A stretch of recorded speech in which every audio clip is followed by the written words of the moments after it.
La Bible entière raconte un mystère qui est la promesse de Dieu. Dans l'Ancien Testament, elle préfigure les choses du Nouveau Testament. Qui Dieu a-t-il d'abord fait une promesse? Il a promis à Abraham de devenir une grande nation, de rendre les descendants d'Abraham aussi nombreux que l'étoile du ciel, et le sable au bord de la mer, et il a aussi promis à Abraham de recevoir la terre de Canaan. Ce qui fait 3 promesses. La promesse faite à Abraham, bien et sœurs Isaac et Jacob en ont ri.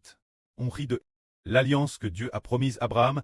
La première c'est de faire d'Abraham une grande nation. C'est la première promesse. Et la deuxième, c'est d'obtenir la terre de Canaan. La troisième, c'est que ses descendants soient aussi nombreux que l'étoile du ciel et le sable de la mer. Quand Isaac et Jacob, ils ont tous ri de la promesse de Dieu à Abraham. Plus tard, après 400 ans, la 4e nation, arrive la 4e nation.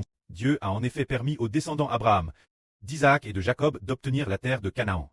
D'obtenir la terre de Canaan, et leurs descendants, étaient aussi nombreux que l'étoile du ciel et le sable de la mer. Accomplissant ainsi 2 promesses. Quand devenir une grande nation? Sur qui cela allait-il reposer? Cela a repos sur l'époque de David. C'est dire que Dieu a dit à Abraham qu'il ferait d'Abraham une grande nation, et que des rois sortiraient aussi d'Abraham. Il c'est avreux que ce roi t'est David le descendant Abraham. C'était la promesse de l'Ancien Testament. Quant au Nouveau Testament, les promesses de l'Ancien Testament préfiguraient tout le Nouveau Testament, puisque Dieu a promis à Abraham, en disant qu'il donnerait à Abraham la terre de Canaan où coule le lait et le miel.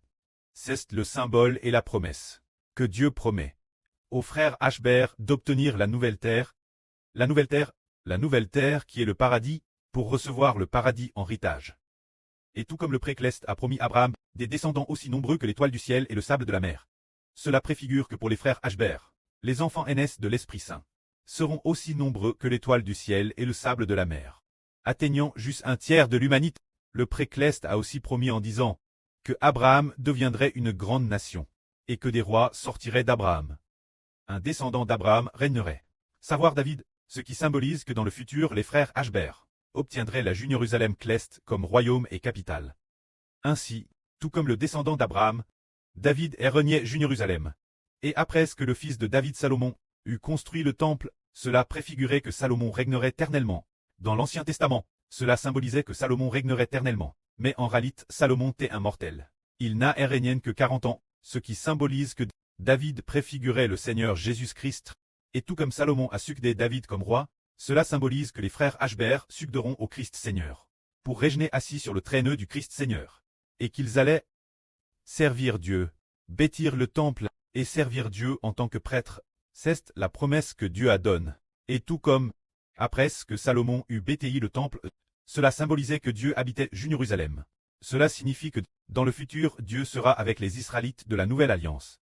C'est ce que l'Ancien Testament préfigurait du Nouveau Testament. Auparavant, quand nous lisions, c'est tout comme lire les histoires de l'Ancien Testament. Maintenant, nous découvrons que tout cela préfigurait les mystères venir. Et tout comme au moment de l'Apocalypse, c'est le moment où ces promesses s'accomplissent. Le précleste a souvent, le précleste a tout. RVL sous forme de vision l'aptre Jean.